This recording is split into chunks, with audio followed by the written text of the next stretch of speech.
வணக்கம் நேர்களே, நான் உங்கள் ரெஜியா பேசுகிறேன். 1001 அரேபிய இரவுகள் எபிசோட் 15, 3ஆம் குருடனின் கதை.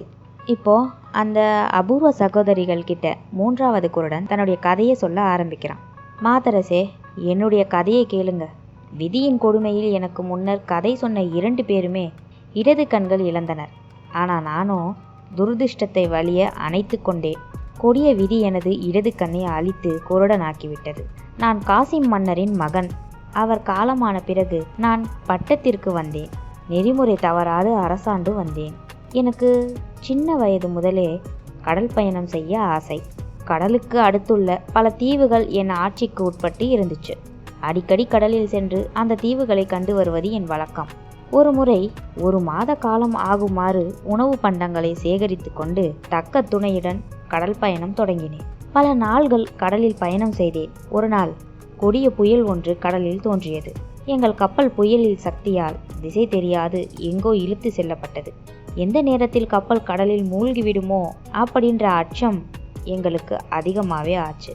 அப்படி பயந்து போன நாங்கள் எங்களை காத்து அருளுமாறு இறைவன்கிட்ட வேண்டிக் கொண்டோம். ஆண்டவனுடைய பேரருளால் மறுநாள் புயலும் கடல் கொந்தளிப்பும் அடங்கி போய் இருந்துச்சு. எங்கள் கப்பல் தலைவனுக்கு நாங்கள் எங்கே இருக்கிறோம், எந்த திசையை நோக்கி போய்கிட்டு இருக்கோம் அப்படின்னு வழி தெரியாததுனால தடுமாறி போனார். மாலுமி ஒருவனை அழைத்து பாய்மரத்தின் உச்சியில் ஏறி அருகில் ஏதாவது கரை தெரிகிறதா அப்படின்னு பார்க்க சொன்னார். மாலுமியும் பாய்மர கம்பத்தின் உச்சி மேலே ஏறி பார்த்துவிட்டு வந்து நமக்கு உட்புறமாக கடல் நீரின் மீது மீன்கள் மிதப்பதாகவும் அதன் அருகே கடலில் வெள்ளையும் கருப்புமாக ஏதோ ஒன்று மலை போல் தெரிவதாகவும் சொன்னான். இதை கேட்ட கப்பல் தலைவன் ஐயோ ஐயோ என்று அலறி, இன்னும் கொஞ்ச நேரத்தில் நம்முடைய கப்பல் பிளந்து சுக்கு நூறாக போகுது, நாம எல்லாம் கடலில் மூழ்கி சாக தான் போகிறோம் அப்படின்னு கதறி அழுதான். நான் கப்பல் தலைவனை தேற்றி ஏன் என்ன காரணம் என்று விசாரித்தேன். கப்பல் தலைவன் என்னை பார்த்து, மன்னரே, நமக்கு அருகில் தெரிவது காந்தமலை. தன் அருகில் செல்லும் எந்த கப்பலையும் காந்த சக்தி இழுக்கும். காந்த சக்தியின் வலிமையினால் கப்பலில் அடித்துள்ள ஆணிகள் அனைத்துமே பிரித்து கொண்டு போய்விடும். அப்போது கப்பல் சுக்கு நூறாய் பிளந்து போகும். இரும்பு முதலான பொருட்களை தன் பக்கம் இழுத்து கொள்ளும் சக்தி படைத்தது இந்த காந்தமலை. எத்தனையோ கப்பல்கள் இதன் பக்கத்தில் சென்று உடைந்து போன வரலாற்றை பல மாலுமிகளும் கதை கதையாய் கூறியதை கேட்டிருக்கிறேன். இந்த காந்தமலையின் உச்சியில் ஒரு வெண்கலத்தால் ஆன மண்டபம் இருக்கிறது. கையில் ஈட்டியும் மார்பில் கவசமும் அணிந்து குதிரை மேல் இருக்கும் வெண்கல சிலை ஒரு வீரனின் சிலை அந்த மண்டபத்தில் இருக்கும். அந்த வெண்கல சிலை வீரனை கீழே வீழ்த்தாமல் எந்த கப்பலும் ஆபத்து இல்லாமல் இதை கடந்து செல்ல முடியாது. இரும்பாணிகள் காந்த சக்தியால் சுழன்று கப்பல் சிதைந்து போவதை தவிர வேறு வழியே இல்லை என்று சொல்லி கொண்டு கப்பல் தலைவன் அழுதான். நாங்கள் ஒருவரையொருவர் கட்டி தழுவி எங்கள் விதியை நினைத்து அழுதோம். இன்னும் சிறிது நேரத்தில் கொடிய விதியால் கடலில் மூழ்கி இறந்து போவதை நினைத்து புலம்பினோம். கப்பல் மேலும் கொஞ்ச தூரம் சென்றது.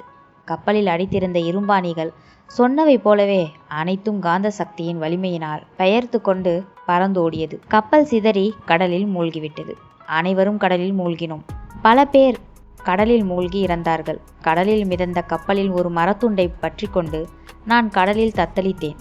காற்றும் அலைகளும் என்னை காந்தமலையின் அடிவாரத்தில் கொண்டு போய் சேர்த்தன. கரையேறிய நான் காந்தமலை அடிவாரத்தில் மயங்கி விழுந்தேன். எவ்வளவு நேரம் மயக்கத்தில் கிடந்தேனோ தெரியாது.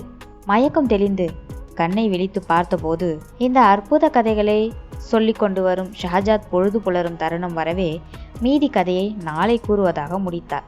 எனவே இப்பொழுது நானும் கதையை அப்படித்தானே முடிக்க வேணும். மாமன்னர் ஷாரியரும் அந்த கதை கேட்கும் ஆவல்னால அப்படியே ஆகட்டும், நாளையே கதையை கூறு அப்படின்னு சொன்னார். தொடர்ந்து வரும் எபிசோட்ல இதோட தொடர் கதையை கேட்போம். நன்றி நேயர்களே, வணக்கம்.